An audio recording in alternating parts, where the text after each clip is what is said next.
Today we will discuss about the glycogen metabolism की regulation कैसे होती है, राइट। तो देखिए मैं आपको बेसिक चीज़ें बताती हूँ कि कैसे हमारा ग्लाइकोजन बना। एक सिंगल देखो ग्लूकोज था, ग्लूकोज का लेवल इंक्रीज हुआ तो हमारा ग्लूकोज कन्वर्ट हो जाएगा ग्लूकोज 6-फॉस्फेट में bye the help of enzyme hexokinase और ग्लूकोकाइनेज। अब जो ग्लूकोज 6-फॉस्फेट था ये कन्वर्ट हो जाएगा ग्लूकोज 1-फॉस्फेट में। अब देखिए इसकी म्यूटेशन हुई ना by the help of enzyme phosphoglucomutase. अब जो ये ग्लूकोज 1-फॉस्फेट है ये किस में कन्वर्ट होएगा, ये कन्वर्ट हो जाएगा जैसे हमें किसी भी कम्युनिटी में एंटर करना होता है तो हमारे पास एनर्जी होनी चाहिए। Glycogen is a community so we have to have energy. तो और अब यूटीपी है जो वो ब्रेक डाउन होएगा पायरोफॉस्फेट में और पायरोफॉस्फेट कन्वर्ट हो जाएगा by the help of enzyme pyrophosphatase 2PI में। यहाँ से गया है हमारा क्या गया है कि यूटीपी कैसे होता है, कुछ सोचिए। यूरिडिन 3-फॉस्फेट 2-फॉस्फेट चले गए तो ये वाला जाके इसके अंदर ऐड हो जाएगा तो 1-फॉस्फेट ये 2-फॉस्फेट हो गए तो यूडीपी ग्लूकोज बन जाएगा। अब यहाँ पे कौन सा एंजाइम की रिक्वायरमेंट थी, यूडीपी ग्लूको पायरोफॉस्फोराइलेज। यूडीपी ग्लूको पायरोफॉस्फोराइलेज। राइटिंग पे मत जाना, आप वीडियो को देखना बिल्कुल समझ में आएगा। तो यूडीपी ग्लूको पायरोफॉस्फोराइलेज की हेल्प से यूडीपी ग्लूकोज बन गया। अब देखिए खुद सोचिए यूडीपी ग्लूकोज है। अब आएगा हमारा प्राइमर कौन सा है, ग्लाइकोजेनिन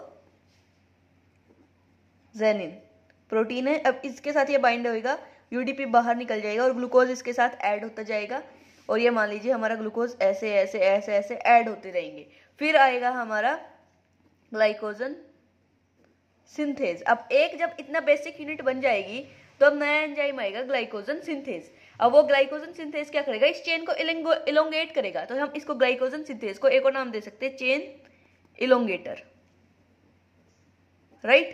तो चेन इलोंगेटर। अब ये चेन बढ़ेगी, पहले इतना था अब ये चेन इंक्रीज होएगी, चेन बढ़ रही है जब तक ये 11 ग्लूकोज एटलीस्ट 11 होनी चाहिए। फिर एक नया एंजाइम आएगा जो क्या करेगा, ब्रांचिंग करेगा। तो हम उसको बोलते थे ब्रांचिंग एंजाइम। क्या नाम दिया, ब्रांचिंग एंजाइम। अब तो ये सीधी चेन थी ना, अब एक एंजाइम आएगा ब्रांचिंग एंजाइम जो इसमें ब्रांच क्रिएट कर देगा। वो एंजाइम कौन सा है, ब्रांचिंग एंजाइम कौन सा है हमारा, ब्रांचिंग एंजाइम होएगा हमारा जो यहाँ से अल्फा 1,4 बॉन्ड को तोड़ेगा और 6 पे ट्रांसफर कर देगा। तो 4-6 ट्रांसफरेज भी बोल सकते हैं हम उसको, राइट। तो अब कैसे हो जाएगा, ये ऐसे था, ये हमारा बॉन्ड टूट गया और ये ऐसे ब्रांचिंग हो गई, राइट। फिर से ये आ जाएगा, फिर से ऐसी साइकिल चलता रहेगा और हमारा ग्लाइकोजन की फॉर्मेशन हो जाएगी, राइट। ऐसे ऐसे ऐसे ग्लाइकोजन की पूरे की फॉर्मेशन हो जाएगी, ठीक है।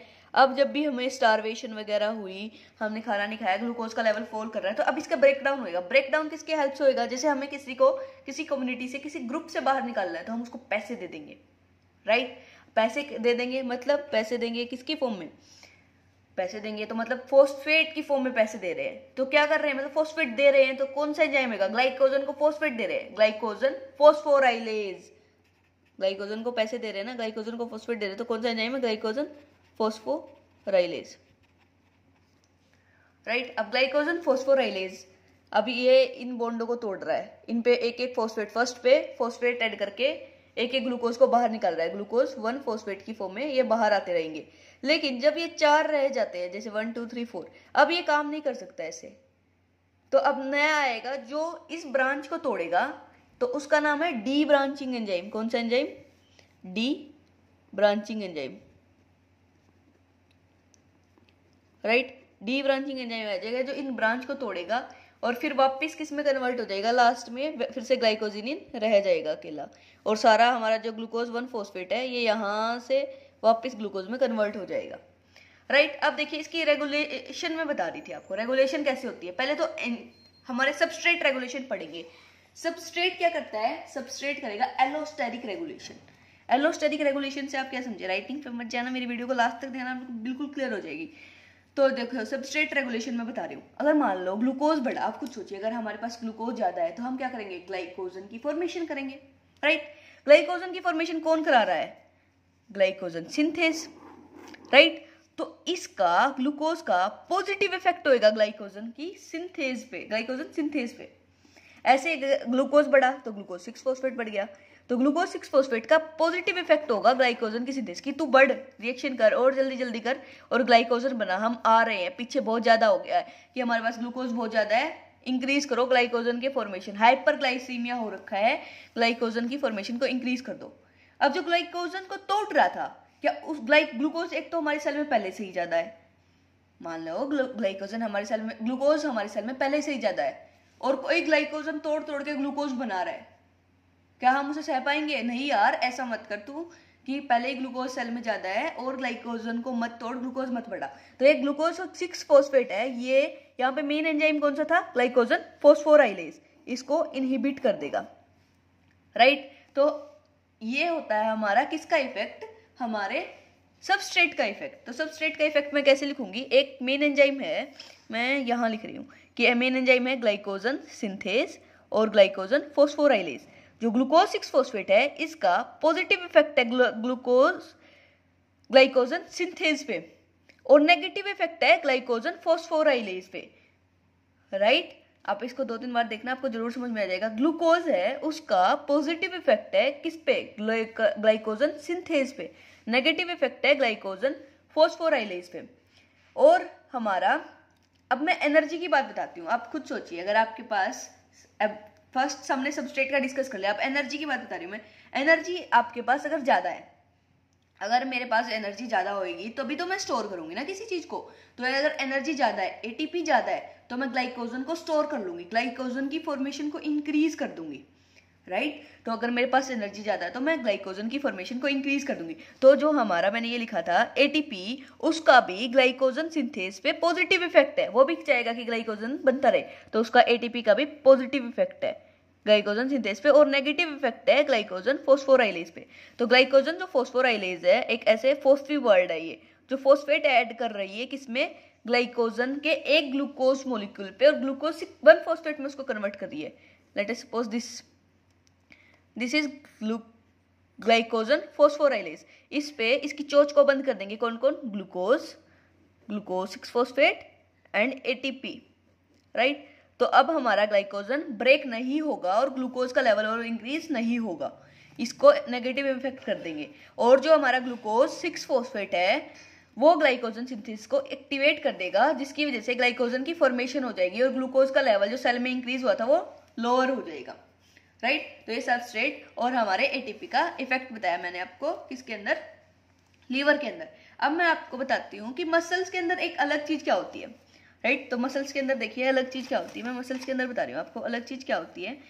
देखो मसल्स के अंदर, जैसे मैं अगर आपको अपनी एक मसल बनाऊं, देखिए ये मसल है, right, this is the muscle.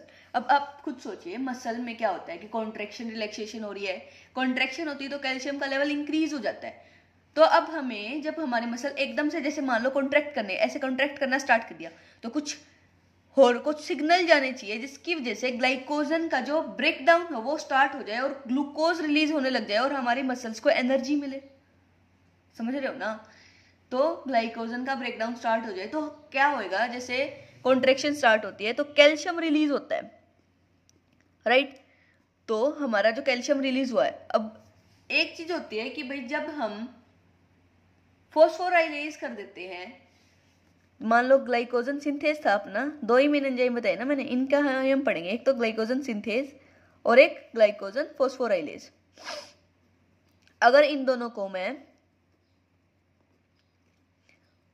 दोनों पे फॉस्फेट ग्रुप ऐड कर दूं, let us suppose this is this, अगर इन दोनों पे मैं फॉस्फेट ग्रुप ऐड कर दूंगी तो ये तो एक्टिवेट हो जाता है और ये इनहिबिट हो जाता है, राइट। बस ये बात आपको याद रखनी है कि ग्लाइकोजन फॉस्फोराइलेज, जैसे फॉस्फो नाम है, और फॉस्फेट दे देंगे तो और एक्टिवेट हो जाएगा, ऐसे याद कर लो, ठीक है। और ग्लाइकोजन सिंथेज फॉस्फेट देंगे तो इनहिबिट हो जाएगा, राइट। तो अगर कैल्शियम का लेवल इंक्रीज हुआ, कैल्शियम का लेवल जब इंक्रीज हुआ हमारा, तो एक प्रोटीन होता है कैलमोड्यूलिन। कैलमोड्यूलिन आप ऐसे याद कर सकते हो, कैलमोड्यूलिन, कि कैल्शियम के द्वारा ये मॉड्यूलेट होता है।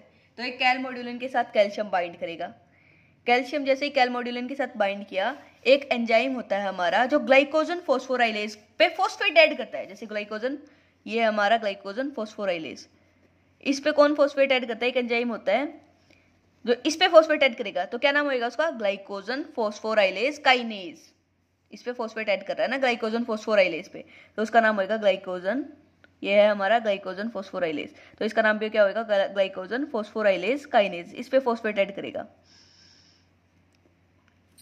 ठीक है, तो ये इस पे फॉस्फेट ऐड करेगा, तो ये जो कैल मॉड्यूलिन कैल्शियम के साथ बाइंड किया था, तो ये इसको एक्टिवेट कर देता है, ये एक्टिवेट होएगा तो ये इस पे फॉस्फेट ऐड कर देता है, और इस पे जैसे ही फॉस्फेट ऐड होएगा तो ग्लाइकोजन फॉस्फोराइलेज एक्टिवेट हो जाएगा और ग्लाइकोजन की ब्रेकडाउन स्टार्ट हो जाएगी। ग्लाइकोजन की ब्रेकडाउन स्टार्ट हो जाएगी तो ग्लूकोज रिलीज होएगा, कॉन्ट्रैक्शन चल रही है, हमें ग्लूकोज की नीड थी, राइट। समझ में आया आपको कि ग्लाइकोजन फॉस्फोराइलेज काइनेज, कि ग्लाइकोजन फॉस्फोराइलेज पे फॉस्फेट ऐड कर रहा है तो नाम क्या होएगा, ग्लाइकोजन फॉस्फोराइलेज काइनेज। सो ये मैंने आपको एटीपी और सबस्ट्रेट का बता दिया। अब रहता है हमारा हार्मोनल रेगुलेशन। सो मैं हार्मोनल रेगुलेशन भी अब आपको बता देती हूँ कि जैसे ही ग्लाइकोजन, तो देखिए ये हमारा सेल है, एक हिपेटोसाइट्स है, तो इसके पास जैसे ही ग्लूकागोन और इंसुलिन के रिसेप्टर होते हैं, 7 वे रिसेप्टर है ग्लूकागोन का, तो मैं पहले ग्लूकागोन का इफेक्ट बता रही हूँ। ग्लूकागोन का मतलब है ग्लूकागोन, ग्लूकोज चला गया तो हमारे सेल क्या करेंगे, ग्लाइकोजन है उसको ब्रेक डाउन करेंगे और ग्लूकोज का लेवल जो ब्लड में डिक्रीज हो रहा है उसको इंक्रीज करेंगे। समझ में आ रहा है ना। तो ग्लूकागोन, तो जैसे ही ग्लूकागोन यहाँ पे बाइंड किया, ग्लूकागोन बाइंड किया यहाँ पे, तो यहाँ पे एक प्रोटीन होता है जी प्रोटीन। कैसा होता है जी प्रोटीन, देखिए यहाँ पे बना रही हूँ मैं, 3 होती है उसकी, अल्फा बीटा गामा। जी प्रोटीन था, उसने क्या किया कि ग्लूकागोन यहाँ पे बाइंड किया, जी प्रोटीन था तो जीटीपी टूटेगा जीडीपी में और ये एक्टिवेट हो गया। अब ये एक्टिवेट कर देगा फर्दर एडिनाइलेट साइक्लेज को। जैसे ही एडिनाइलेट साइक्लेज एक्टिवेट हुआ, इसने कन्वर्ट कर देगा एटीपी को साइक्लिक एएमपी में। वो दिख नहीं रहा, एक सेकेंड। तो देखो ग्लूकागोन यहाँ पे बाइंड किया, फिर से बता देती हूँ। ग्लूकागोन बाइंड किया तो जी प्रोटीन को एक्टिवेट किया, जी प्रोटीन ने जीटीपी को जीटीपी में कन्वर्ट किया, इसने एक्टिवेट कर दिया एडिनाइलेट साइक्लेज को, एडिनाइलेट साइक्लेज ने एटीपी को साइक्लिक एएमपी में कन्वर्ट कर दिया। आपने 12th क्लास में पढ़ा हुआ cyclic AMP is second messenger, तो ये साइक्लिक एएमपी एक्टिवेट कर देगा प्रोटीन काइनेज ए को। अब प्रोटीन काइनेज मतलब फॉस्फोराइलेज करेगा, मतलब फॉस्फेट ऐड करेगा। अब मैंने जैसे आपको बताया था, फॉस्फेट अगर ऐड होता है तो जो ग्लाइकोजन सिंथेज है वो इनहिबिट हो जाता है और फॉस्फोराइलेज एक्टिवेट हो जाता है। अब देखो ये प्रोटीन काइनेज ए है, ये फॉस्फेट ऐड करेगा, दोनों पे फॉस्फेट ऐड कर दिया इसने। अब ग्लूकागोन है ना, ग्लूकागोन क्या चाहता है, ग्लूकोज बढ़ जाए, ग्लाइकोजन का ब्रेक डाउन हो। ग्लाइकोजन का ब्रेक डाउन कौन करा रहा है, ग्लाइकोजन फॉस्फोराइलेज, तो ये एक्टिवेट हो गया। समझ में आया कैसे हुआ ये सब कुछ, ठीक है।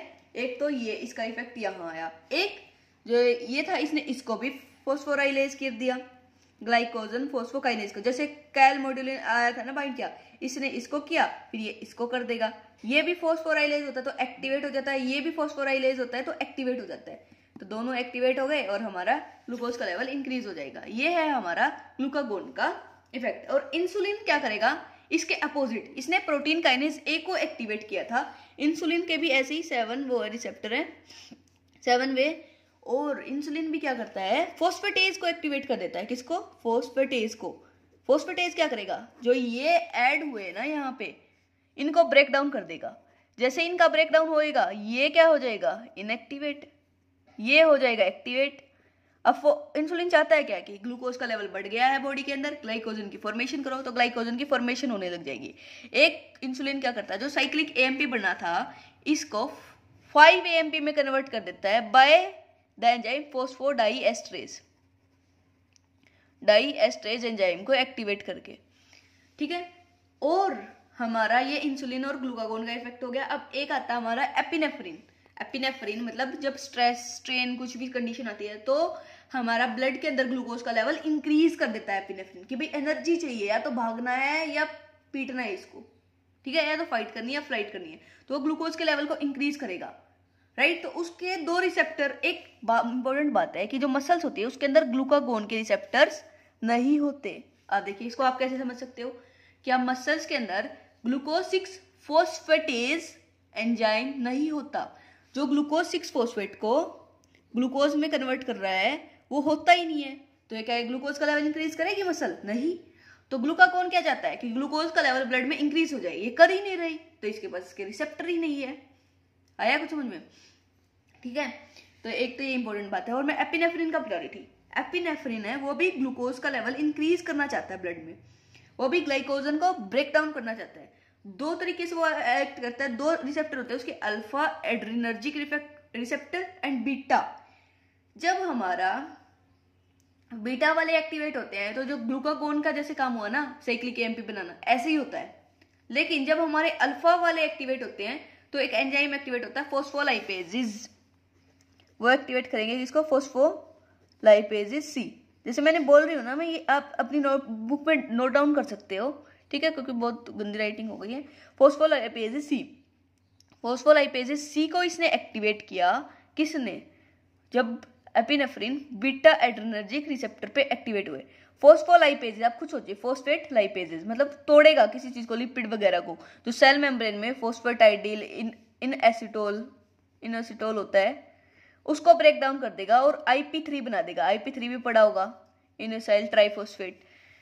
इसको ये जब बनेगा, ये माइटोकॉन्ड्रिया और एंडोप्लाज्मिक रेटिकुलम पे काम करके कैल्शियम का लेवल इंक्रीज कर देता है। कैल्शियम का लेवल इंक्रीज होएगा, कैलमोडुलिन बनेगा, कैलमोडुलिन एक्टिवेट कर देगा इसको, फिर ये ग्लाइकोजन फोस्फोराइलेज को एक्टिवेट कर देगा और हमारा ग्लाइकोजन का सिंथेसिस होता रहेगा।